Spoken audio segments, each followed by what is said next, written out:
Thanks for tuning in to the Pacey Performance Podcast. So this evening, I'm delighted to welcome Angus Ross. So welcome to the podcast, mate. Yeah, thank you. Looking forward to it. Thank you for giving up your time. And yeah, it's a pleasure to speak to you. It's been a long time coming. You've not that you know, but you've been on my list to contact and stalk for a long time. Okay. But I'm glad to finally line it up. Yeah, very good. It's a pleasure to chat to you. So anyone that doesn't know who you are, Angus, do you want to give us a bit of a background on yourself, education-wise, and what you're currently doing over in New Zealand? Yep. So I'm working with High Performance Sport New Zealand. I did my sort of interest areas have been in sort of speed and power. I was a pretty low-level track and field athlete when I was doing that back in the day, and then I had an opportunity to do bobsleigh, which I did for a number of years, and so it sort of sparked this. Well, not sparked, but it facilitated my interest in speed, power, acceleration, etc. So there was a synergy between my sporting aspirations and I did an undergrad degree in New Zealand or double degree in physiology and physical education, and then subsequently went to Australia to do some postgrad and ended up doing the world's longest PhD in exercise physiology, looking at sprint training and detraining. So that was kind of my path, and I was sort of doing that part-time while I was working in Queensland Academy of Sport, and I was also training to do bobsleigh. So I was doing too many things at once and doing none of them particularly well, one would argue. And then I've worked in that Australian Institute system for a while. I subsequently went down to the Australian Institute of Sport for a couple of years. And since 2005, I've been back in New Zealand and working within our, the equivalent system, I guess, in terms of that, state-funded elite sport system, largely working with, speed power events. I actually work with one rower currently, which has been a sort of a left field pursuit for me, which has been kind of interesting. But yeah, mostly track and field currently, and we focus in New Zealand. Our major stream of success, I guess, in recent years has been in the throws. So I'm working with several throwers, but also have a young guy that I'm helping out a little bit in the sprints and a 400 hurdler and a few other randoms. But that's kind of where I'm sitting at the moment. Nice. Why did the PhD take so long? Just because I was doing it part-time and trying to train. Okay. I went to a couple of Olympics during my PhD, and I was working probably 20-something hours a week at Queensland Academy of Sport and trying to do a PhD. It was a bit ridiculous in hindsight. I used to get up in the morning, train these athletes, then I would train myself, and then I'd sit down at my desk to do my PhD at about 3:00 and fall asleep at my desk. That was my pretty normal routine. So, so you're an athlete? Yeah. Oh, you were an athlete. Yeah. You were coaching and doing a PhD at the same time. Yeah. Yeah. Okay. Didn't work particularly well. So hence it took me a long time. Yeah. Yeah. Yeah, no, that's really interesting. And I was speaking to, like we said beforehand, I was speaking to Paul Gamble and didn't realise you were working with the with some throwing athletes as well. Yeah. Yeah. So that's something we can definitely dive into. Yeah.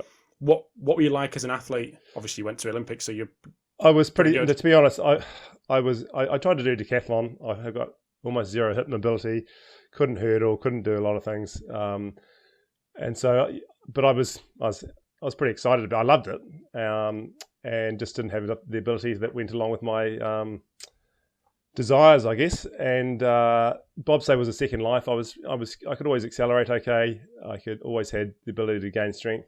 Power was okay. And I had the second opportunity in bobsleigh. Somebody shoulder tapped me and said, "Hey, do you want to try this?" I was going nowhere in athletics, and it was a second life, if you like. I had these high level aspirations, but without high level ability.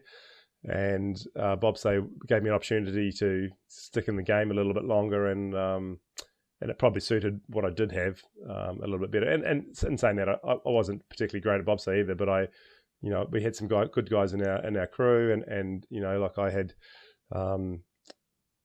a few things that were okay, but I would actually like to train myself now. Knowing what I know now, I would have liked to train myself then. There's some things I could have done a lot better, to be fair. So, well, that was my next question. Was the fact that you were doing your PhD, so you diving into the research, you're coaching, so you're hands-on on the ground with athletes, and you're an athlete yourself. Yeah. Did all that that little trifecta help, or not? It certainly helped me become a better coach.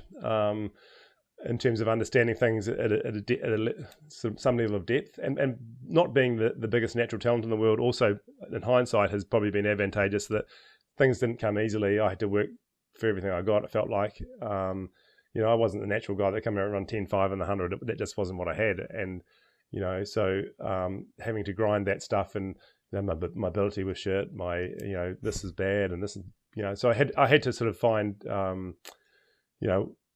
what are the first principles that I need to take care of to elicit these responses. And it's been a really good journey, and I wouldn't change it. I would have liked to have been better, obviously. I think we probably all would say that in their own athletic careers, but it was certainly worthwhile in the long term, and it's helped me be better at what I do now, and which is probably what I was destined to do, rather than being the superstar athlete that I desired to be, which just wasn't to be. Yeah. Nice. So we spoke beforehand about your job title, and maybe that you don't fit in a particular specific area. Yeah. The physiologist, S&C. Yeah. Can you talk just a little bit around that and why that might be the case over there? So I did my postgrad research, and my PhD was a sort of exercise physiology / motor control PhD. So I had area interest in that. I was working in a strength and conditioning role with the Queensland Academy of Sport. Obviously bobsleigh is a speed power based event, so I had all these sort of strings to my bow. I got employed initially as a physiologist at once I left QAS, I got employed as a physiologist at AIS, and I found that a little frustrating that I didn't have the hands-on. You're just testing, you're not really doing. I like the coaching aspect of it as well, so I sort of started dabbling in coaching strength and conditioning while I was there as well, and yeah, look, I just found that I wasn't, I didn't pigeonhole very easily. And then when coming back to New Zealand, I had a role which was jack of all trades, master of none initially, in terms of looking at, I was coaching, I was doing S&C, I was doing the testing in a very small setup down in Dunedin. And then I sort of, as you get older, you get shoulder tapped for different roles, and I sort of carried up the chain a little bit, and I've sort of worked up to my level of incompetence, I suppose, with the, you get into this administration stuff, and I realized, and I was kind of leading physiology, S&C, and sort of the biomechanics streams of our high performance arm. And that was my role a couple of years ago. And I realized I hated it. I was sitting all day in meetings and wasn't doing the stuff that I was actually good at. And I'm pretty much allergic to administration anyway. So So I've actually taken 2 steps down the sort of the hierarchy ladder to be actually just working hands-on again, and I'm much happier for it. So you got to know your strengths, and it's certainly just going further up to climb the corporate ladder, if you like. It wasn't working out for me. It's really interesting that, because I spoke to so many coaches who have made that transition into high performance manager roles, high performance director roles, and how difficult that is to hand over responsibility and not want to get involved all the time, and sit back and like you say, manage and lead and be in meetings with stakeholders and head coaches and all that kind of stuff, and how difficult that is. So it's interesting that you've done it and then gone, nah, and then gone the other way. I would have been strung up by my neck around a tree somewhere if I'd been doing that another 2 years, I think. So So let's have a little chat around the stuff that we'd planned, which I think is going to be really interesting for people. Mm-hmm. So eccentric training has been one, I suppose, modality an area that you've become really well known for. Mm-hmm. Firstly, why that area? How did you fall into the area and get so interested in it? Yeah, well, I guess it's what we've talked about already in terms of the bobsleigh area kind of thing. I guess there was an element to that. Where speed and power is paramount. The push time is this key factor in bobsleigh, and I probably didn't have the gifts naturally that I would have desired. So I was looking for ways to be better, and one of the things part of my PhD was looking at muscle and muscle transitions and fiber type and bits and pieces, and one of the things that came up is a guy in the lab that I was at University of Queensland. He did a study using a King Kong or a Cybex. I can't remember what it was at the time, but it was and he did this eccentric training study. And I don't know how familiar you are with the fiber type literature from, this is 20, 30 years ago now, but basically the literature said you do strength training, you actually compromise fiber type, you turn your 2Bs into 2As, and there's this bidirectional shift towards this more fatigue resistant fast twitch muscle, I suppose. Mm-hmm. But it doesn't have the same unloaded shortening velocity as the 2B or the 2X myosin. So that's problematic. Anyway, long story short, this guy, Doug Patton-Jones in the lab, who was a mate of mine, he did the study, and he got the complete opposite result. And he did this fast eccentric study, Patton-Jones et al. 2001, if anybody wants to look that up. But he did this fast eccentric study, and he had 180 degrees per second. I think it was a bicep study, or 60 degrees per second, or maybe a concentric. I can't remember what the control group was. But anyway, long story short, the fast eccentric group had a shift towards 2B muscle, and I'm like, come on, Doug, you made that data up. This doesn't happen. And we had a good relationship, and it was probably over a couple of beers one day. I would be giving him a bit of stick about it. And anyway, as it turned out, he said, "Well, you'd think that, but this was double blind. I didn't even do the tissue analysis. I sent the tissue analysis away to another lab. They did it, came back double blind, and this is the result." And so, as a result of that, I put quite a lot of stock in that paper, and it was kind of, okay, interesting. You can make this shift. It's one of these unique stimuluses that can make the shift towards a faster myosin. So, okay, that's point one. I suppose that's one thing that perhaps you can change the inherent physiology of the muscle. The second thing, I guess, with and which relates to that, is it's the only stimulus where you can combine high velocity and high force. I'm sure we're all aware of the force velocity curve and how at higher speeds you get this diminishing ability to apply force. And with eccentric training, it's the opposite of that. At high speeds, you can apply high force, and and it's even more dramatic when you look at it in terms of power. The eccentric powers you can develop are ridiculous because you're combining high force with high speed.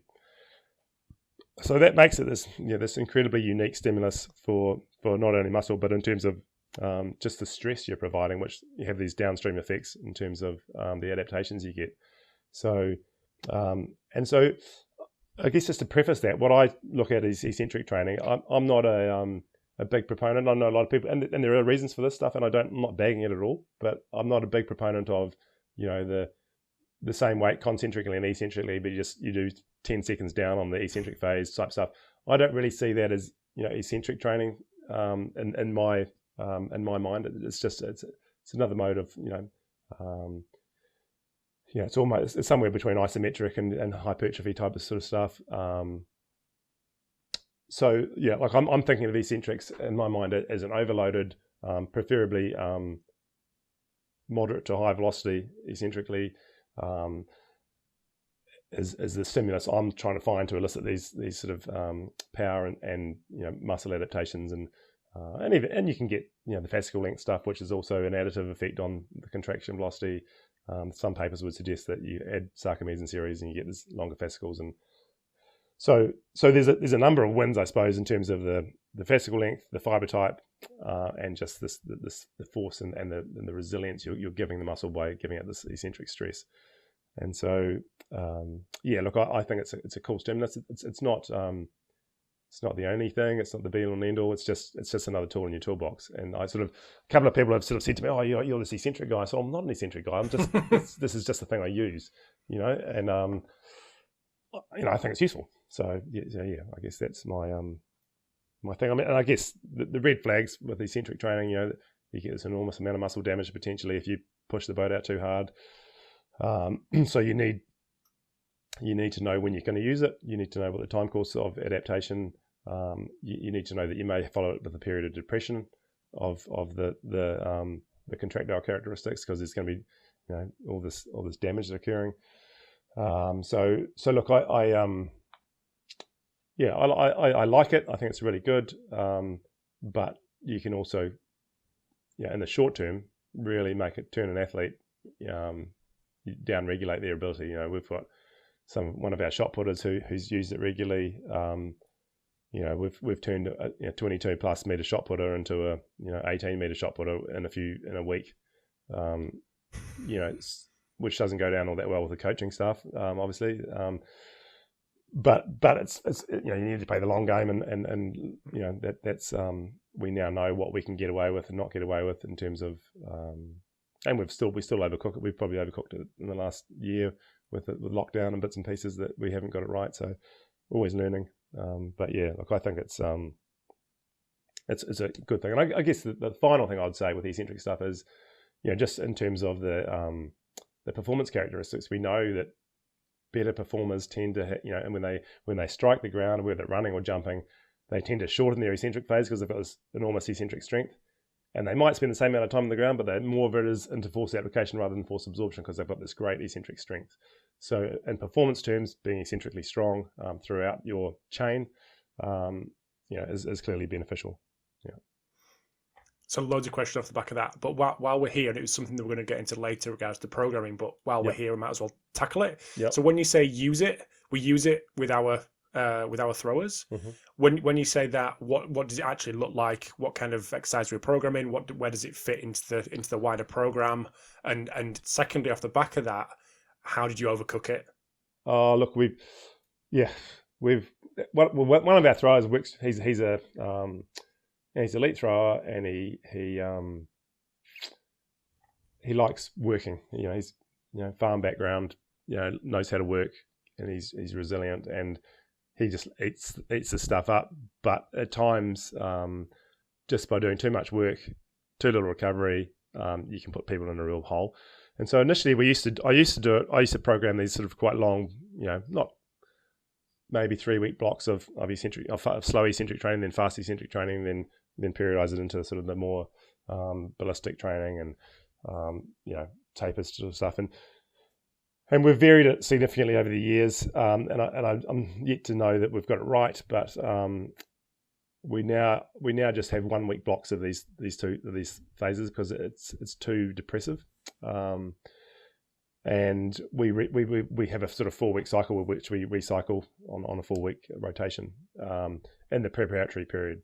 And so you'll have some heavy eccentric loading for the first couple of weeks in the block, and then the second 2 weeks will be more recovery based, more high speed contractions, and then revisit the eccentric stuff. And so it's kind of bastardized from Louis Simmons triphasic training, whatever.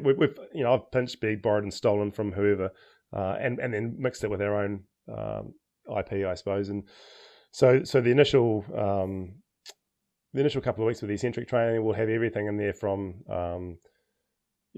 partner assisted push down type stuff. We've got a couple of motorized devices now which can help give us the high speed eccentric contractions. We use the flywheel type stuff, the Exafly or K-Box or whatever sort of device you're using in that space.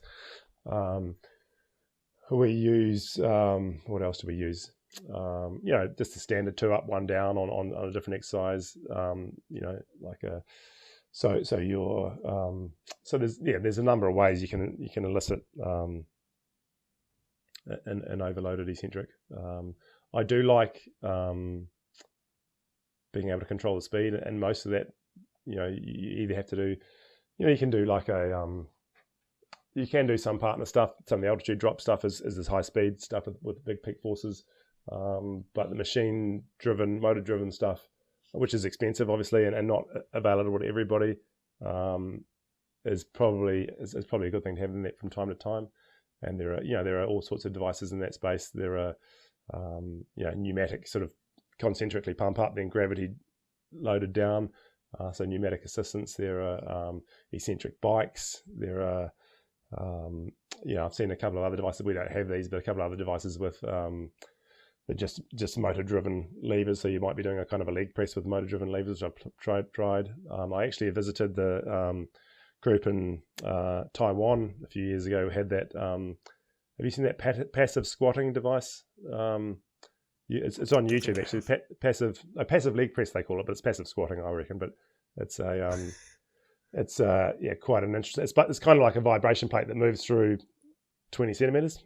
Okay. And you've got an isometric bar, and that's a great device too. I actually loved it when I tried it over there, and they've got some really interesting results that they've published. I could actually send you the link to some of those papers if you like, in that space in terms of stretch shortening cycle performance and power speed athletes. And the guy there said to me, I think Taiwan at the time, this was, I don't know how many years ago this was, this might have been 5 or 6 years ago. At the time, they'd had 2 or 3 Olympic gold medalists, and they'd all trained on this device, and they're all in. I was like, that's kind of cool. And not to say that was causative, but still interesting. Yeah. So how does the adaptation from the flywheel differ from something where you can control the speed? Yeah, I don't know the actual answer to that. I mean, obviously, when you're training, you're throwing a whole lot of things into the mix, and of course. So look, the flywheel training is interesting. We do a lot of it with a partner-assisted flywheel training, so that you can get there's some motor-driven devices as well. So because obviously you're not. Sorry, Angus, just explain that for us. So partner-assisted on the flywheel. So if let's say somebody's doing a row on a flywheel. So that I would, if I've got one of my throwers, I would be helping them pull it out, and then they're having to break it on the way back in. And so that's kind of adds this really high stimulus to it, because you're not. It's a yo-yo essentially. You're not actually adding energy to the system. It just gives you this high peak force if you really try and stop it quickly. So if you add energy to this, because they're pulling energy into it, and we're taking it back. So unless you add further energy, you're not actually overloading throughout the whole range of the eccentric stimulus.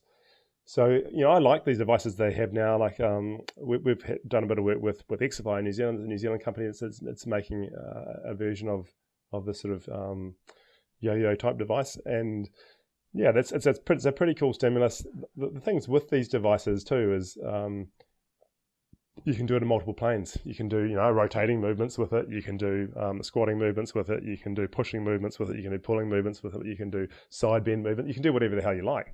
And, which makes them, in some ways superior to some of these machines that, if you have a passive squatting device or, this eccentric squatting device, okay, what can you do on that? You can do squatting. Maybe you can do single leg squatting. So this is, I like that flexibility of those things. And I guess the other thing, being from New Zealand, back in the days when international travel was a thing, we used to, you can put one of these devices in your bag, and you can travel to the States, and we can do training in, because in New Zealand with Southern Hemisphere, where, all our international competition is in our winter, so people travel a lot, and you go to some random gym in the middle of the States that doesn't have all the things you want. Well, you pull your device out, you strap it to the squat rack, and away you go. And so we've been able to take advantage of that, and feel very lucky to have been supported to some extent by Exifly in that space to do. To use these pieces of equipment and help pioneer some of their kit, because we've got some big strong athletes that break things, and they've had to go back to the drawing board a couple of times, and which is cool as well. So I like Exofly? Exifly. Exifly. ERFLY. Okay. Yeah. Nice.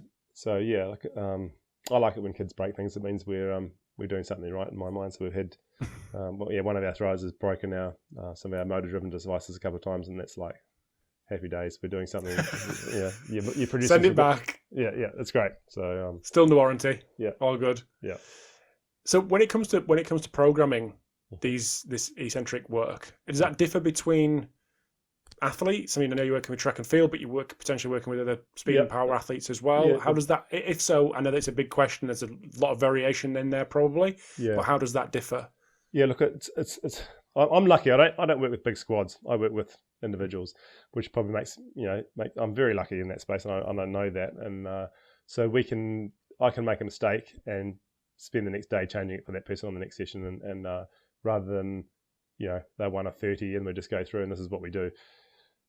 So yeah, it definitely differs between individuals. People that are some people, I've got two shot putters in New Zealand that I've done work with at times, and one of them is off the charts explosive, like ridiculous.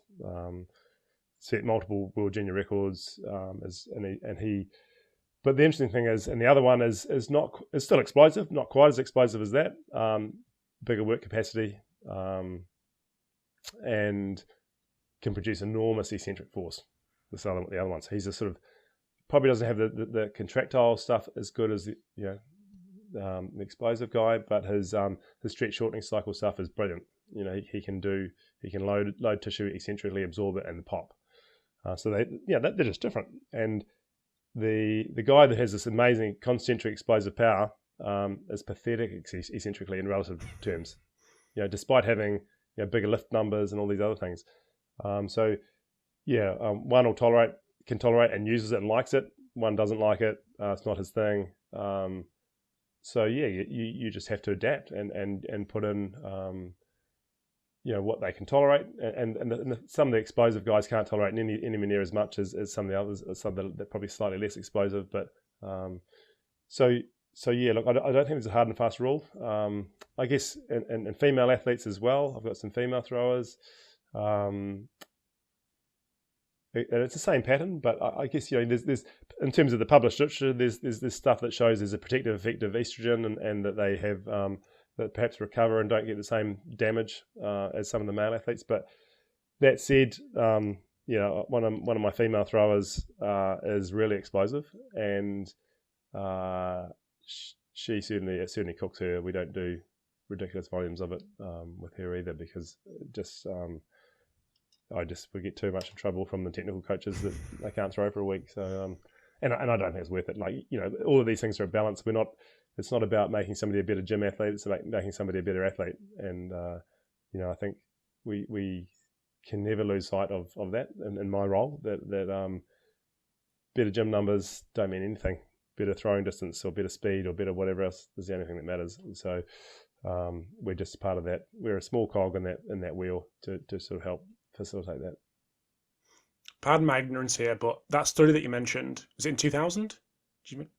The Padden Jones one? The bicep, the bicep. Yeah, 2000, 2001, one or the other, in that era anyway. Yeah. Has that been replicated since? Not directly, and the funny thing is nobody's tried it in that quite as tight a fashion as that. I know there's a group talking about doing it at the moment, but no, it hasn't. And there's been a few studies which have shown preferential hypertrophy of the sort of the 2B, 2A stuff as opposed to type 1 with eccentric training, but it hasn't been replicated. But nobody's tried directly, as far as I can see, in terms of that tight methodology. Hard to know. I mean, certainly there's a paper. Who was it? It's from Jim Martin's lab in the States that did eccentric bike. He's been a big proponent of the eccentric bike, and they've done a couple of studies there, and and they were doing optimal cadence, which is on a inertial erg, which has been which we've used a little bit too, but we do use. And one of the early studies, a Hautier paper in I think '96 maybe, they used they correlated fiber type and optimal cadence. And this is a bit of a drawn out story, but it's all right. So it's a quasi non-invasive metric to assess fiber type, you could say. Now, if you do some eccentric training and then you have a period of rest, and you might get a shift towards a faster optimal cadence. Does that mean better fiber type? Possibly, probably. So look, as you know, in sport, it's quite hard to be definitive of, and that frustrates a lot of people. And I'm not going to give too many straight answers probably, but you need to understand the context and the lay of the land with that stuff. That training is a melting pot of a million different things, and what was the cause and effect of this? Well, don't know. It seemed to help, but so I did these other 5 things at the same time. You know how it is. Okay. Yeah. So you mentioned the having influence from Cal Dietz and triphasic training. That brings me on to the next question, which was, how is it integrated and how do you program it in and around isometric training? Is it very complementary to the isometric training that you do? It's a good question, and again, it's not going to be a definitive answer. I'm not as systematic as Cal Dietz probably in the way he does. I'm trying. I went and did some PD with a guy called Jerome Simeon in France, who I'm not sure. He's another one you should interview actually if you haven't already. Say again. Say the name. Jerome Simeon in France, okay. French guy. very smart, capable guy. He's the physical preparation guy behind Kevin Meyer, the decathlon world record holder.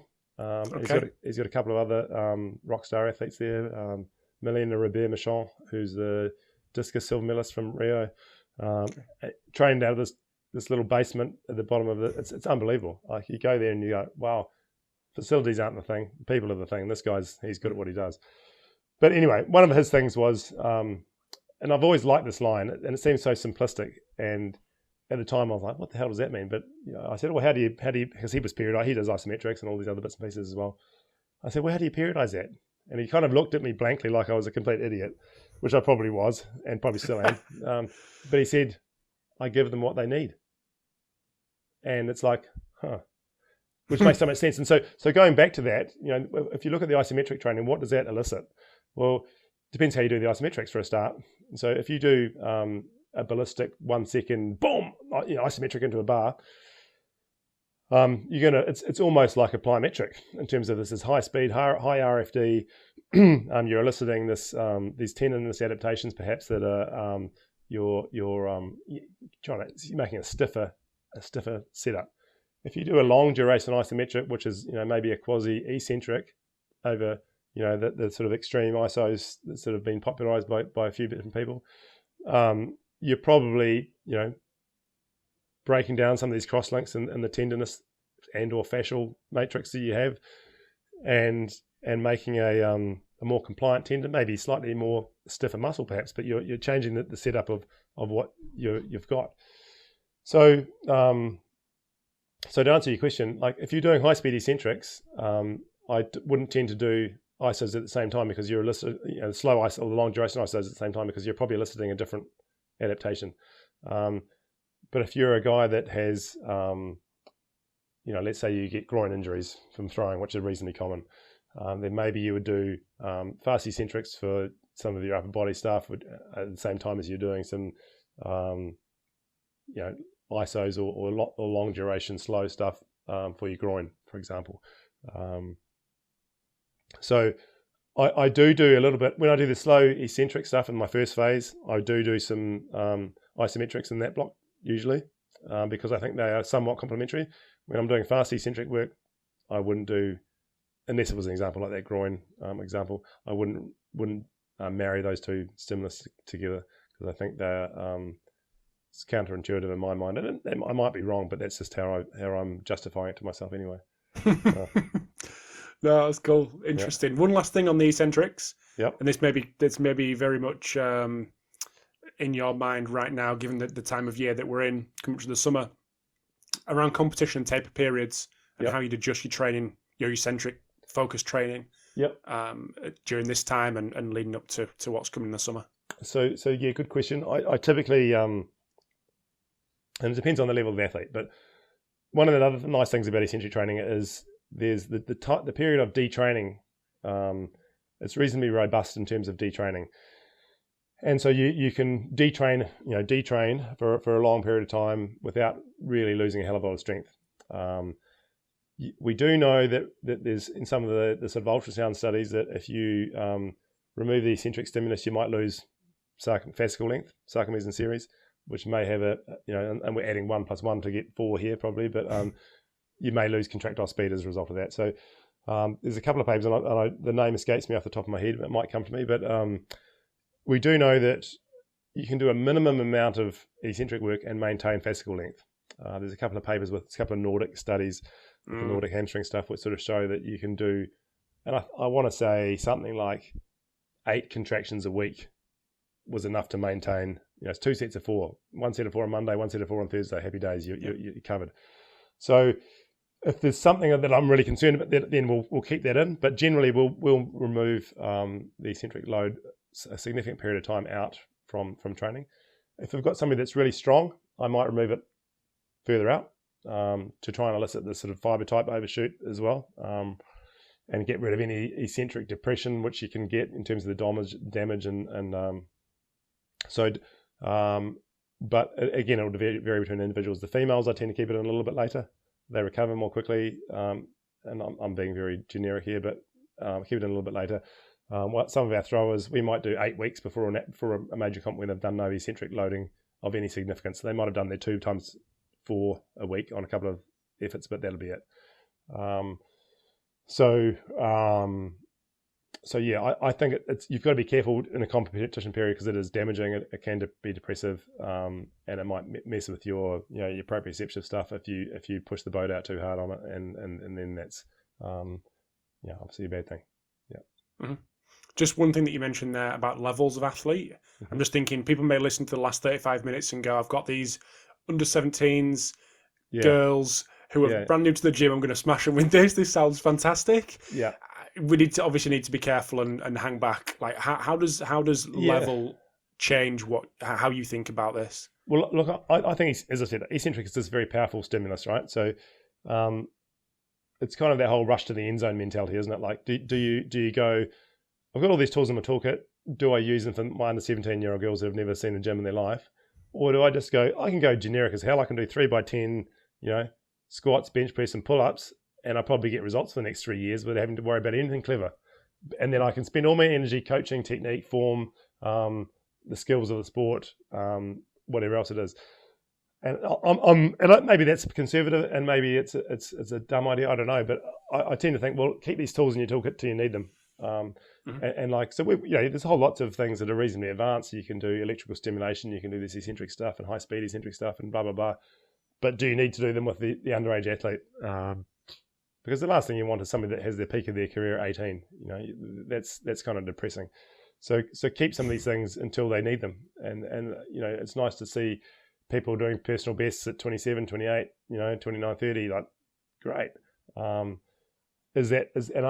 tend to think the other thing I would say is when somebody's strong enough, and if there's this is a hypothetical line of strong enough, and so some of the people I work with elite shoppers, let's say that's 180 kg bench press for a generic easy understand exercise, and if you can bench 182 kilos, and that's your personal best, and then we do an 8-week taper where we do almost no lifting, you've fallen below the strong enough line. You're probably now benching 160 kilos because your high speed velocity might be good, but your raw grunt is diminished too. Whereas if I take the elite guy that's got a 240 kg bench press, I can do 10 weeks of ballistic high speed stuff, and he's still above that. He can still bench probably 200k 8 weeks later, and so he's still well above his 180 kg strong enough line. And I that's how I think of it, and So I think, how you use it will depend on what they bring. Give them what they need. Jerome Simeon. Simple. Yeah, yeah. And that's the thing, isn't it? Like I went and saw some of Jerome's stuff. I thought, wow, there's levels of, and you spend time with some of these guys that are really good. And I was lucky enough to have it. I had 90 minutes with Dan Paff yesterday on a Zoom, and there's levels of mastery, aren't there? That these guys, they inherently know how to, and I'm certainly not there yet, and that's something that I'm playing with and learning, and but it's a privilege to interact with these guys and learn what they see, and then try and steal some of that IP. Absolutely, 100%. Yeah. Well, I couldn't have you here and take up an hour of your time without chatting about acceleration, given the athletes that you work with as well. Mm. And it's a question that I've asked a couple of people, and it's interesting to get very different takes on maybe similar thoughts, or just get completely similar thoughts on a similar question. Sorry, different thoughts on a similar question. Yep. And that's principles of acceleration, and how you see it and what you kind of live by when trying to develop acceleration, the athletes, the speed and power athletes that you work with. Yep. So yeah, at the moment I don't have a lot of athletes that I'm working with in that space. I'll preface it by saying that, but that's always been an area of interest of mine. So having bobsleigh background, it is one of these things that is pretty critical. So look, and I listened to Cal Dietz's presentation on his 20 meter thing, which is kind of interesting, and I like some of the ideas in that, and sort of he's obviously got his 5, 10, 20 yards, I think he was doing maybe, but whatever it was. And looking at, if they're good here, this means there's isometric strength's good, or blah blah blah. quite interesting. And I also like, Samazeno, JP Marin's stuff where they've got those, you can map a power curve out from looking at an acceleration. But I guess I would look at it even more basically than that in some ways, that, you're overcoming inertia, aren't you? So power to weight is this key factor. So power to weight is, you need to develop power to weight. And then, so I've started looking at, power to weight can be measured in a multitude of different ways. Like it can be measured from acceleration, arguably, but it can also be measured with, you can jump on a watt bike and do peak power on a bike and watts per kilo, and you can measure watts per kilo from a jump, and you can have all that. You can do watts per kilo even in a drop jump. There's a whole lot of, there's a sort of continuum of, and I look at it as, if you put them on a bike, be it a watt bike or a isoinertial erg or whatever, and measure peak power, that's purely concentric. And so I could chuck you on a bike, Rob, and go, okay, hey, look, you've got this great watts per kilo, you're 20 watts per kilo, that's awesome, on the bike. And then we do a drop jump and you're completely mud. You've got to, let's say, I'm just being hypothetical here. No, you're not. No, it's not the truth. Yeah. So let's say your drop jumps. Okay, so we know your stretch shortening cycle stuff is not in the same league as your muscle power. Okay, so that might direct training that. Okay, that's what we elicit. We focus on. We maintain your muscle power. We try and improve your elastic qualities. You might have shitty feet. You might be not having. There might be some things that we can address there. And so to me, that's one part of it. I guess, and I like that sort of hardware software analogy. That I can give you the software and the motor program to run this, but if you haven't got the hardware to do it, you can't do it. And so I think we need to marry these things together, and even things like there's a Kugler-Janssen paper, I think from I don't know, like say early 2000s maybe, who basically showed that the greater the angle of lean you get in acceleration, the more horizontal force you can apply, which is cool. But if you haven't got enough power to get from, when you're accelerating, you might go from 45 up to vertical. If you haven't got enough power, if your power reserve is so minimal that you're using all your power just to stand up, well, you can't get on an angle. So having that power reserve will then elicit the mechanics. You can, the more power you have, the more of a steeper an angle you can, the more horizontal force you can apply. And then you go to, okay, well, have you got the ankle mobility to hit these steep angles? And so there's all these, there's all these steps of sort of an intricacy of what, and if you haven't got the ankle mobility, you'll externally rotate at the feet and you'll collapse you supinate your feet and you blah, blah, blah, blah, blah. And so you have to take care of all these little bits to sort of optimize your performance. So look, I don't have a succinct answer for you in terms of, hey, this is what I do. I've got a million athletes, and I'm as I said, it's the stuff that I listened to Cal's presentation with you, and I was like, okay, cool. You've got a million athletes coming through every week, and you can get this population statistics of this. Whereas I'm more of, okay, well, who do I have in front of me? I've only got two people. What are we going to do? This guy's got this. This guy's got that. Okay, how do we address it?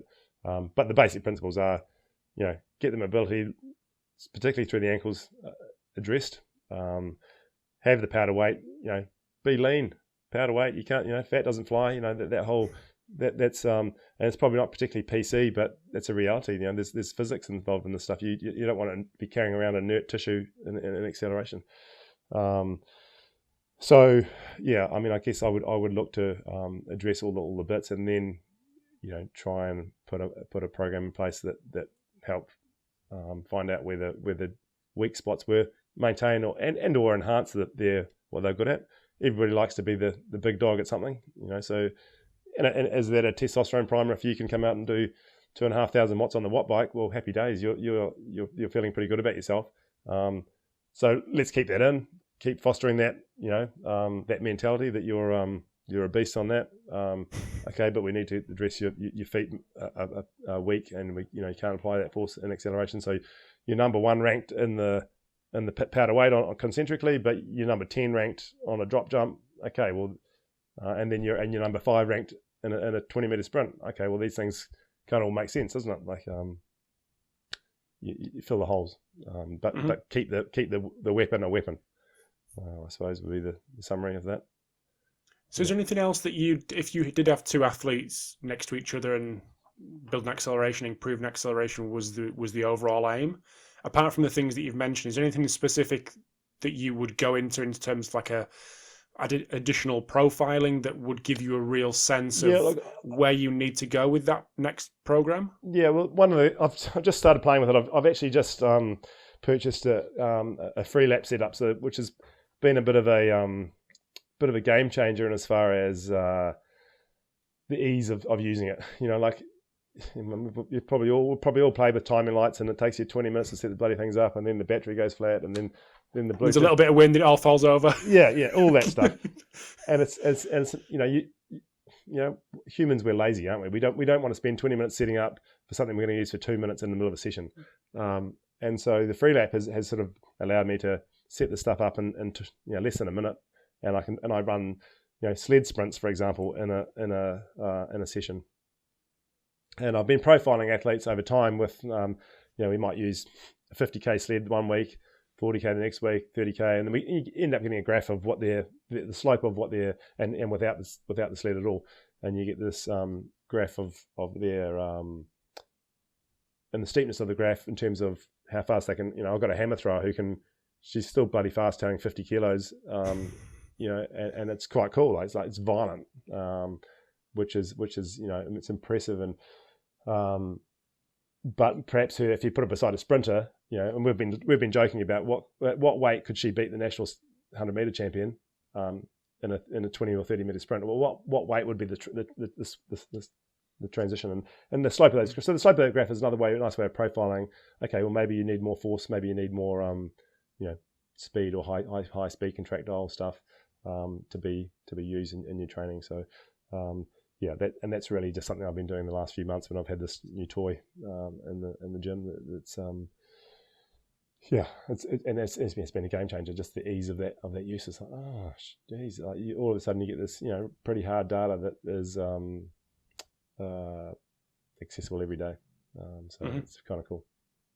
It's a really interesting one. So working on sprints with throwers, how much of that kind of work are you doing with that kind of population? I know it's resisted sprints, but just that as a general stimulus for these throwers. I think it's still a good general stimulus. I think they and they're fast. Throwers are fast, like fast 720 meters. Like you get in front of one of these guys, geez, I wouldn't want to tackle that. Like they are quick. They're big and quick. So I look, throwing is all about release velocity on all the throws.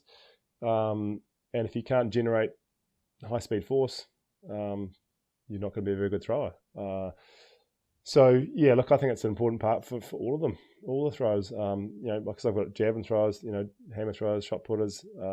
They all have the same characteristics, and in terms of the need for high speed power.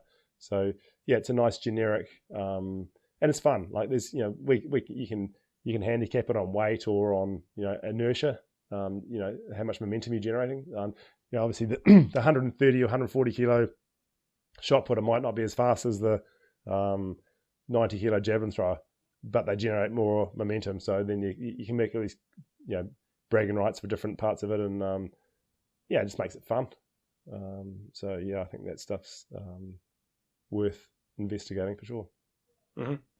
One last thing before I let you go, and I think it'll be a really interesting one, because I think it's an area of our industry that has gone mental over the last 24 months, and that's speed training for team sport athletes. Yep. And coming from your environment, and just carry on this topic of acceleration, and we can move that out to max velocity as well. Yep. But what should team sport athletes or team sport coaches be looking to take from your environment and implementing with their athletes, and maybe more importantly, what shouldn't they?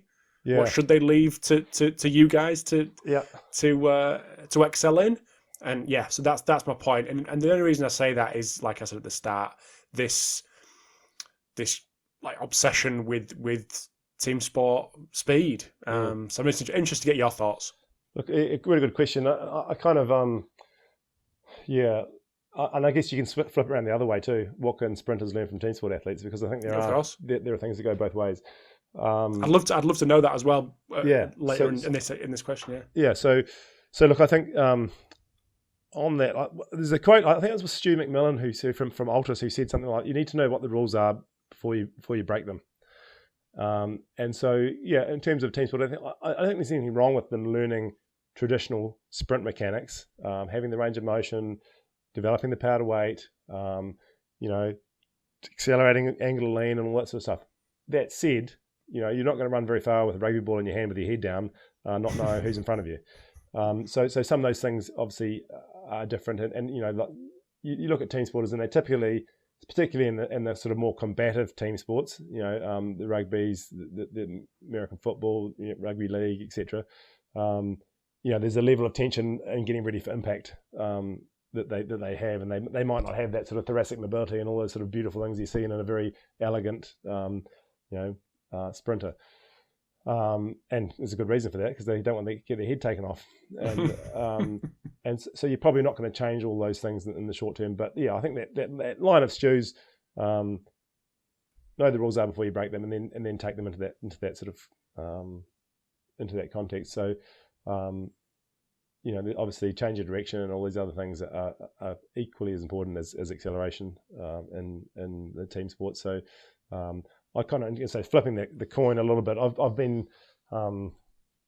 I've had a bit of an obsession in the last probably since COVID hit, really. I've been pursuing this spinal engine idea that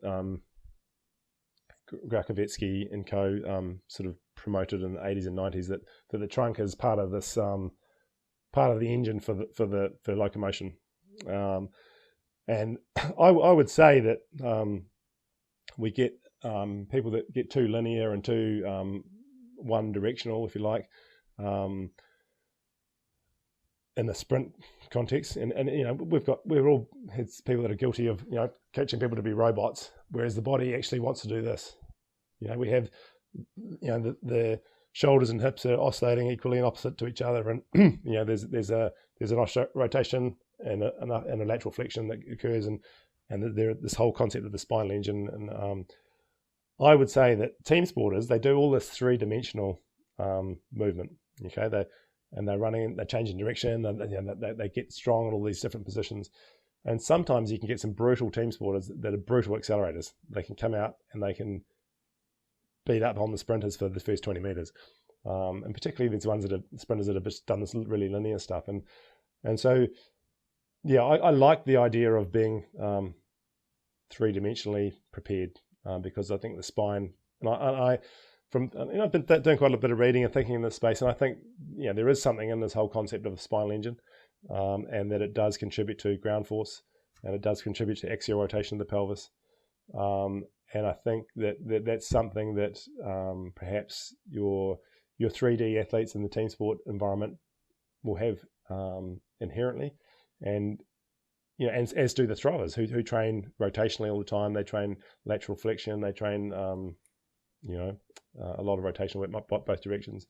So sometimes, and in acceleration, you see the best sprinters in the world. It's boom, boom, boom, and acceleration, the head over foot, lateral flexion, rebounding out of that lateral flexion. That's adding to ground force, and it's not something that we're taught in most cases. It's not something that we talk about, but it's becoming popularized. There's a few people that have gone down that road, and it's certainly something which I've spent a bit of time thinking about in the last year. So yeah, I think we have some of those team sporters that do that inherently. The rotational med balls, the different movements. And there's a million. I've got a million exercises now that are trying to address that. But I think the team sport athletes will have a lot more of that than the traditionally trained straight line athlete. And so yeah, you can bring that back, and you might have a better straight line athlete too. Yeah. That was my next question around how does that actually affect your coaching of that for both sets, the team sport athlete and the sprinter. Yeah, so the sprinter, like I've got a really good New Zealand young sprinter at the moment who's now moving, who's going to be moving up to where I am in the next little while, and we'll bring in a lot of that multi-directional rotational stuff in his preparation. So yeah, I think there is a lot of we've got heaps of different exercises that we're using in that space now. Could you give us a few examples, Angus? Yeah, so like there's where do we start? So a lot of the flywheel stuff, yeah, we do it. It's not just like this. You'll do it like a contralateral row with other leg forward. We've designed a couple of we've got a reverse hyper machine where you can do single leg and you can do contralateral rowing while you're doing the reverse hyper. So you're doing the glute lat, that sort of glute lat synergy across sides. You can do squats, a rotating squat. Those Litvinoff squats. That actually Dan Paff sent me some stuff on that the other day. It's like, oh, that's a good idea. Yeah. You can do, obviously there's a million different rotational med ball stuff we can do. Med ball sort of wall throws where you bound out of it and catch it on that. You throw it, catch on one leg, drive it into the wall. We've done. What else have we done? Those scorpions, those prone scorpions. When you line, so doing those, but with a band on your ankle, so you're having to generate rotation about with banded. Look, there's heaps of different ways. And that's that's just off the top of my head, but your imagination is one. And you know what? There's a line, isn't there, between crazy, this is going to look really cool on Instagram, and hey, I've got a rationale for it. And like there's a lot of cool. I look at a lot of people's Instagram pages and. I steal ideas or think that's just rubbish. What there's a variation, isn't there, between, but sometimes and sometimes some of these things work without people even knowing why they work. And your lens changes on different things, doesn't it, as you develop IP and you put some pieces together that cool. So. Yeah, and I bet there's a few where that's totally crazy, but there's a little bit of something there that yeah. And I can see that, and in this context, that makes sense. I'm not sure for what they're saying whether it makes sense, but look, that's not completely dumb. And look, I guess in our context, we have I'm in a state-funded institution, and we have all these silos of therapists, doctors, coaches, strength and conditioning, physiologists, blah blah blah. And we get a little bit siloed, and as I said, I haven't always fitted in one of those boxes all that neatly, which has probably been advantageous for me, I reckon. But yeah, look, some people say, "Oh, that's contraindicated," and so okay, why is it contraindicated? And then that because the lumbar spine's not supposed to rotate, and then you go to the literature and you go, well, the lumbar spine does actually rotate, like not as much as thoracic, but nearly as much, and we've just been told this thing that you can't have rotation. Well, really? Where's that written in stone? So you got to go back to the literature sometimes and see that these things, these truths are not quite, what they've been made out to be sometimes. And it's just an interesting thing when you're playing with, obviously you don't want to break an athlete, but you need to give them what they need as well. And so finding that middle ground, and we don't always get it right. But we try to minimize the risk, obviously. And I still trying to keep active enough so I can guinea pig myself on most of these things. And somebody's going to break it, may as well be me, not the people you try it on. Absolutely. Yeah. Well, I said I'd keep you to the hour, and I'm going to try my best to do that. But Angus, where can people find out a little bit more about you, research-wise? What you got going over there. Where's the best place to keep up to date? I've got a Twitter account. So it's Angus Ross NZ, I think it is. I'm not particularly active on social media. Look, I'm happy if people want to email me. I'm happy to. You can find my email through High Performance Sport New Zealand. It's pretty easy to find. And if I don't reply, email me again because I'm probably just busy. I'm not trying to be big on social media because it's not something that I've got a great job that I can do stuff I like doing, and I don't need to be selling anything, I suppose. But if people have questions or want to bounce ideas, I'm always keen to learn stuff, share ideas, and if you ask me a question, well, it probably makes me think about it, and we probably both learn something in the end. And sometimes the person answering the question actually learns more than the person asking it because they had to put it in context. And so look, I'm happy to chat in that space with anybody. But as I said, if I don't reply, it's not because I'm being a dick, it's because I just haven't got around to it. No, that's very kind of you. I'm sure people can dig that email out if they want to ask you a question or get some discussion going or whatever that may be. Yeah. But no, Cool. Angus, thank you very much. Really, I do appreciate it. Thank you for getting into the office early doors and making time to have a chat. So really appreciate it. Hang around, have a little chat after. But we'll chat soon. Thank you again. Yeah, sounds good. Cheers. Thank you. Thanks, mate. Thank you.